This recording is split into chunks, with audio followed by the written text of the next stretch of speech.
हाणिए वांखे update कयो पिया मीरपुर बठोरो मां मुनवर अली ज़ांवर जी रिपोर्ट मुताबिक़ त चोरने फुरने मुनशात में ॾींहुं ॾींहुं वाधि थींदी वञी पई।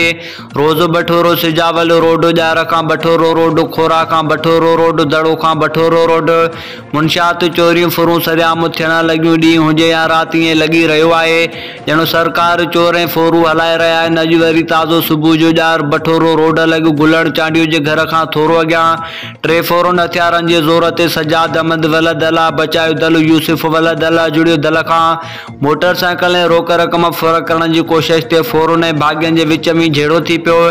झेड़े जे दौरान हिकु फोरू जावेद वलद वसंत चांडियो जे नाले सां सुञाणप थी जॾहिं त ॿिन्ही जी सुञाणप न थी सघे, जंहिंखां पोइ फोरन पिस्टल ऐं कुआड़नि जे ज़ोर सां ॿिनि भाग्यनि खे ज़ख़्मी करे विधो, जंहिंमें हिकु भाग्य नाले सजाद अहमद दल जी तमामु ख़राब हालत जोगी ॿुधाई वञी पई, जंहिंखे सिविल अस्पताल बठोरो खां हैदराबाद रेफर कयो वञी पियो। बिल्ट ज़्यादा वहण ऐं बिल्ट न रुकजण में तमामु सीरियस ॿुधायो वञी पियो।